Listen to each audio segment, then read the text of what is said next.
Welcome to the Investor Coaching Show. Here's your host, Paul Winkler. And welcome to the Investor Coaching Show. I am Paul Winkler. We talk about that, money, investing, financial planning, retirement planning, news of the day, whatever happens to be something, whatever comes out. It's just kind of the way this works. So a couple things that I want to start with in this particular hour. There was a question that came in from a previous show. And if you got questions, you can always go to the website, paulwinkler.com, and it's paulwinkler.com/question is one way to do it. If you just go to the website, there's an area for questions around the radio show stuff. You can actually in the podcast. And if you've not subscribed to the podcast, it is really quite popular, and I thank you for that. You can, but those of you who have subscribed, if you haven't, what are you waiting for? Go check it out. And what we do is we send out, there's a clip and it might be on a particular topic, and then that way you look at it and go, oh, I really want to know about that. And we label them and put them together and piece them together so that you have a complete topic that you can just check out any day and whenever. If you miss show segments, that's always good to do that. But you go to the website for that as well, paulwinkler.com. And you can subscribe any place that you do your podcast. That's kind of how that works. So the question was regarding a previous segment that I had done, and it was about annuities. And, so I have time to time I talk about that. And sometimes what happens is people say, you always hate these things. You always hate these things. And I go, well, it's a tool. Be like saying I always hate flathead screwdrivers. Now, let's face it, we don't use a flathead screwdriver as much as we do, Phillips head. But, it doesn't mean that I hate them. I mean, when it comes down to it, if I need a flathead, that is going to be what I need. And a Phillips head isn't going to cut it when I'm dealing with a flathead screw, right? Well, it's the same thing with annuities. There are certain things that they do that's just a job that in some cases can be really, really handy. So the question says, Mr. Winkler, I always kiddingly say, that was my dad. I'm Paul. Very much enjoy listening to your shows. I've gained some very helpful information regarding personal finances and benefited our family as well as those I've been entrusted to help. Thank you for that. That's great. Recently, the I Hate Annuities broadcast caught my attention. Now, what I was quoting, there is Ken Fisher does a lot of advertising. He has these things about I hate annuities, and he was being picked on because it was just a blanket statement. And kind of like I said, sometimes there are cases that they make sense. I don't sell them. We don't do anything commission-based. So we don't sell them. We don't have a dog in the fight. But, I talked a little bit about that, and he says, well, that broadcast caught my attention, he says. He said, I, like Mr. Fisher, hate annuities. In all cap letters. Your justifications of sometimes that they're okay just didn't make sense, he said. Therefore, I'm seeking to understand. In your example of investing $50,000, and that number came from the president of I don't know if he's president, but he's higher up in this college that teaches financial planning topics. This $50,000 example came from that person, not me. But anyway, the example of investing $50,000 and getting an IRR, which is internal rate of return, of over 8% doesn't add up. If an 85-year-old granny put $50,000 in and 3 years later she dies, at $5,000 a year, she received $15,000 in income, but lost $35,000 of her money to the insurance company. Now, number one, that 8%, I actually pointed out in my segment that the number was wrong. If you look at, and why the reason I said the number was wrong, it was correct based on the numbers given in the example, but I actually ran the numbers with a broker that deals with a lot of different insurance companies and said, if you had a 65-year-old woman and she gave you $50,000, how much income would you get? And as I recall, it was like $300 a month, which was well less than the $5,000. And the internal rate of return dropped to like 5%, as I recall, or something like that. It was much lower. So that's the internal rate of return if you live to life expectancy. That's if you are 65 and you live for another 22 years or something like that, as I recall the number was. And, so that is if you gave me $50,000 and as an insurance company, you got paid $5,000 per year, rounding, then at the end of 22 years, you got 5,000 times 22 years. And, so you got well over, got over $100,000. You gave them 50, you got over $100,000 in the internal rate of return. And if you look at that and go, oh, well, the reality of it is I had to live the entire life expectancy to get that internal rate of return. Now, I argue that the internal rate of return was likely to be lower because running quotes from other insurance companies at this point in time, I couldn't find anybody that paid that much. So you can argue those numbers. But in essence, you have to live the entire life expectancy. In your example here, in the question, is that 3 years later she dies, then you've only gotten 3 payments of $5,000 or $15,000. That, yes, correct. You're absolutely right. And that is why most people won't annuitize. Because they think, well, what if I die? What if I don't live all the way to life expectancy? You can't even say I had an internal rate of return. I lost money. That's absolutely correct. So I agree with you. And he says, who in their right mind would want an insurance company beneficiary of their hard-earned savings? Well, who would? And that would be the example I gave in the segment of a lady in her 80s that had like a 5-year life expectancy. And the situation was that in her case, if she handed the money to an insurance company, the payout was actually much higher. It was like not quite 20% of her money each year. So if you give $100,000, maybe the payment was $17,000 per year. And my memory's fuzzy as the lady that I was talking about the example, but it was a situation where I had a lady that had like a 5-year life expectancy. And then they were going to give her, if she gave them, the insurance company, $100,000, they were going to pay her $17,000 per year. Well, if you look at it, if she lived the 5 years, she lost a little bit. But remember, an insurance company's got to make money.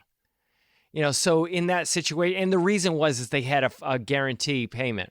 But here's the situation. If she lived way beyond her life expectancy, she wins big time. And the worry in this particular case was that she said, I got $100,000, and if I try to pay myself an income every year and I miscalculate and I live too long, I run out of money, which is a terrible scenario. So I'm going to transfer the risk that I live too long to an insurance company. And that's why people might do it. Now, most people don't do it because of the reason you're saying. If you don't live long enough, you've just basically handed all your money to the insurance company. And that's what insurance is. When you buy auto insurance, you pay your auto insurance every single year. And if you don't have a car accident, you're not liable for anything. You don't have a situation where the insurance company has to pay out because you've smashed your car up, or you smashed somebody else's car up, or you've damaged somebody else's property. That money's gone. And basically you would say the same thing. I've handed my hard-earned money over to an insurance company. Well, that's what insurance is. In health insurance, it's healthy people paying for sick people.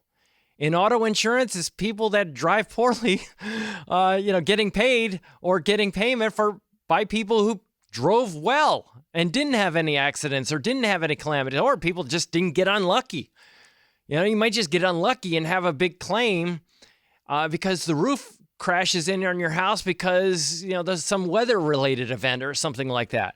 So it's just the unfortunate getting paid by the fortunate that didn't have a claim, if you look at it that way. Now, you could turn it around and say, you're pretty fortunate if you got paid when, a calamity happened. You're fortunate that other people paid that didn't have a calamity, so the insurance company had money to make you whole. Just a different way of looking at it. It says, so annuities are a whole life insurance of investing. The insurance company and the agents selling them are the biggest winners, and the consumers grossly taken advantage of. Fear sells. Now, annuities are different from life insurance. Whole life insurance is where you're overpaying, so that you have a level premium throughout your entire life. Think of life insurance as, if you have term insurance, this 20-year term, you're going to have a level premium for 20 years, but you don't build up any cash. And then at the end of 20 years, the premium shoots up, but you're probably going to drop the insurance after that point. So this is a different deal, really, when it gets down to it. Life insurance, you'll have 5-year term where the premium stays level for 5 years. If you pay a little higher premium, you can buy 10-year term where the premium remains level for 10 years. Well, what are you doing with the 10-year term? You're overpaying in the first 5 years compared to the 5-year term. You're overpaying. You're paying too much because you're planning on keeping it for the next 5-year period. In the 5-year term, you're not planning on keeping the term for any more than 5 years. So the premium stays level, then it shoots up. So it's lower. So, if you have 20-year term, well, you can think of that. And a lot of you'll hear financial people say, oh, you need just 20-year term. It just depends how long you need life insurance for. Because if you buy 20-year term, but you only need it in coverage for 10 years, you overpaid for the first 10 years with the 20-year term. If you're going to drop the 20-year term policy, which is where the premium stays level for 20 years, if you're going to drop it after 10 years, then why would you buy 20-year term and overpay in that first 10-year period? Well, if you want life insurance for the whole of your life, then what you're doing is vastly overpaying. But you're doing it because later on, when you're 60 years old, you're not going to be able to afford term insurance anymore. So because it would be skyrocketed in price. So you're overpaying in the early years for those years later on when you don't want to be paying an exorbitant premium for insurance like you would with term insurance. Now, here's the reality. Most people don't or won't want life insurance in their 60s and 70s because life insurance is to cover your income and you at work. So what you're doing is you're buying insurance. So if you stop working early, prematurely because you died, your family has something. Because you weren't able to work until you were 65 or 70 or whatever you were going to plan on working to. So what you do is you pay a premium for something that if you stop working, that machine in the back room of your house, which is you creating income, creating money, if that machine breaks, it stops creating income, then you've got something to replace that income. It's kind of like insuring a machine that creates money. It's the way I like to use as an example of what life insurance is. So in this particular case, whole life is, and the reason that insurance agents love to sell this stuff is because the premiums are a lot higher and the commission is based on the premium. See, you're right about that. For a lot of people, whole life insurance doesn't make a whole lot of sense. And he gives an example. He says, years ago, my wife and I were sold 6 whole life policies by mutual benefit life insurance agent. Reputable A-plus insurance company. After 11 years of doing business with them, we were educated on how to buy low-cost term insurance and invest in good quality mutual funds by a fairly new company. And, that is literally what most often makes more sense is to buy term insurance, much lower premium, put money in your 401k or your 403b or your retirement plans or some other place. The difference between the higher whole life premium and the lower term insurance premium, that frees up money for investing. Yeah, exactly. 2 years after making the change against the advice of the agent, the MBLIC went insolvent. How about that? And that's a funny point that he's making right there. That's the insurance company who bought the whole life. They went insolvent is what he's saying here. Boy, I would have been investing in an insolvent insurance company. I agree. Yeah, you hear these people say, hey, buy from an A-plus rated company. Well, it's A-plus rated when you buy the insurance or the annuity or the life insurance policy. That's why I don't like it that as an investment. Any of these things as an investment. Because what you're doing is you're betting on that insurance company being around. All the insurance company is an intermediary between you and where your money ultimately gets invested. We can bypass them. Now, in some cases, there are situations where I've talked about, I'll get to that in a second. But he says, how about that? We decided to do business with a fly-by-night company. It gave us triple the cost at a cost of 70% of what we were paying. So A-plus companies do go out of business, and that's exactly right. Fortunately, because the legal reserve contracts are usually taken over by another insurance company. That is correct. You have typically if you invest with an insurance company and they're licensed in a state and they go under, other companies in the state take over their business. But here's the situation that you can run into is the contracts aren't the same that you get what you had with the previous insurer. I've had that happen before. But here's the thing. When I talk about this, what the insurance companies invest in are all very similar investments.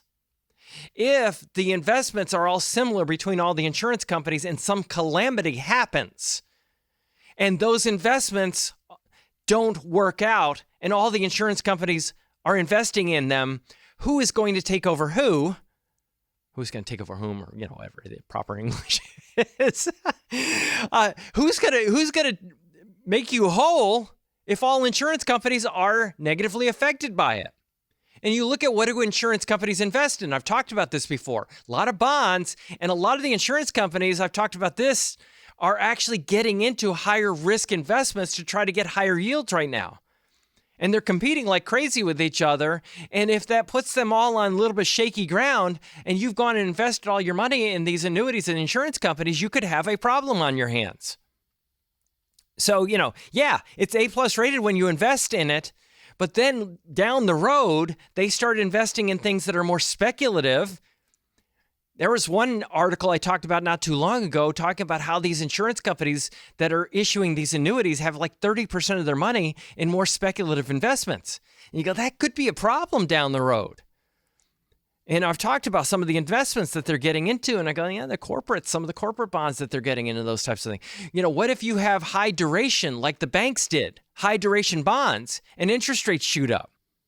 That could be a problem. So, he says, I'd be interested to know more about the no-load annuities I mentioned. He says, and for information purposes only, because I still hate annuities, there are situations like this, and here's where the no-loads come in. You'll have some insurance companies issue no-load annuities. There's no commissions on them. And you can have a situation where somebody, against maybe better judgment, bought an annuity, and they put $100,000 into it 30 years ago, and maybe they're sitting on a $150,000 gain. Maybe they made less than they should have because it was a bad annuity, but they made a lot of money. If you yank that money out, so I've got $100,000 went in, it grew by $150,000, so you got $250,000 of value of the annuity, and you're just using it as an accumulation vehicle, you start taking money out of that thing, and it's last in, first out. So in other words, you have to burn through the $150,000 of gain in order to get your principal back, the $100,000 that you put in. And it's all taxable. Ouch. That can be a problem. So what do you do? In those situations, you might do something called the 1035 exchange. So you take the $250,000, you move it to a no-load annuity, so there's no commission, so you don't get a hit, and they don't take away a bunch of your money and send it off as a commission to the advisor. But then you can use what's called a variable annuity, very low cost. Some of them have, like, mortality expense charges are non-existent. Some of them literally get rid of M&E expenses, mortality and expense, after like 10 years. And they may be like 0.25%. I mean, super, super low for the first 10 years because insurance companies have to get paid. But you're looking at it and going, well, why would I do that? Why would I pay 0.25? To avoid the taxation on the $150,000 of gain. Because it could push you in a really high tax bracket, and you could have a lot of that $150,000 when you yank that money out, go straight to the federal government. Now you haven't paid an insurance company, but you pay the federal government, upwards of 37%, even higher if you're in a tax state, of your money. And you're going, wow, dang, that much of my money has gone out the door to a government. That really stinks. So it's like, what do I do? Well, I can actually move to a no-load annuity and do it that way. So in those cases, Richard, thanks for your question, Richard. That's why you might use an annuity. I hope that's clear. I hope it's clear. Sometimes it's not. It's if there's any other questions that come up as a result of it, just send us a message. But I hope that makes that clear. Yes, in general, a lot of times annuities don't make a whole heck of a lot of sense. Yes, they are a commission. They're just a big commission driver, and they create a lot of income for the agents and the insurance companies, and many times they don't make sense. But there are situations. I don't go and say, paint everything with this brush and say it's never a good idea. Just recognize that a lot of times it's not. And the more you know, the more you understand this stuff, the less you're likely to be taken advantage of. So I'm on a roll. Let's another question that came in. If you got a question for me, you want to run it by me, paulwinkler.com. paulwinkler.com/question. And, a couple ways to make sure that you hear the answer to your question. We can send it to you, and we try our best to make sure that we do that. Another thing is make sure you subscribe to the podcast, because then you'll see your question come up, and there's my question, and you automatically get a notification that we've done a segment and an email about that, and let you know that that's happened. So you can do that as well, and you go to paulwinkler.com to do that. The question that Gene asked. Gene says, hey, Paul, any thoughts on this from an investment standpoint? And the article, and there was something, emails that people get from Lord only knows where. The headline was "The Ugly Truth About EV's $10 trillion Fatal Flaw. Here's how you can get rich from it." And talks about what you deserve to know about the truth about the electric vehicle industry, and why the CEO of Jeep confessed that unless this fatal flaw is fixed, the market will collapse, blah, blah, blah. The EV market, I'm assuming that he's talking about this, not the stock market, because you think about it, there are car companies out there that have not gone the EV route, or they've gone the hybrid route, which has been a lot more popular. More about that in a second. Or that, people could actually, other companies would come out with something totally different that people would like more if that particular market collapses and nobody wants it, nobody does anything with EVs, or they stay with gas engines. So a lot of us, I'm like going, yeah, I'm sticking with my gas engine for a while. That's just me. I just look at it and go, I can't put myself in that position, that I don't trust the technology yet. It's not where I want it to be. So personally, that's where I am. It says, click here to see under the hood of the EV's fatal flaw, how you can profit from it. So a lot of times the way people try to profit is they try to predict a technology is going to totally collapse. And as a result of that technology, just falling apart, the companies that actually have followed that technology will be greatly harmed by making the move into that area. Now, one example of that would be, I remember hearing GM talking about how that they had gone hog wild into EVs. And literally, not like Toyota, which said, hey, I think we're going to go hybrid. It's kind of where we're going to go. They went all EV. Now, there have been news stories recently where GM is like backpedaling, is from what I have seen. They've been backpedaling on this, and they had gone all in, and now they're looking at going all EV, going all battery has been a mistake. Now they're going, we need to, watch out and look at how we have made this decision, and maybe we need to do something different. Maybe we need to go the hybrid route more than what we've been doing. And here's what happens. People try to use this information to pick the stocks or pick the companies that they think are going to do well and get away from the ones that aren't going to do well. Well, this is all based on the assumption that the market doesn't see what they see. Now, so for example, let's say that you had a company that got involved in a technology in their industry and it was a bad move.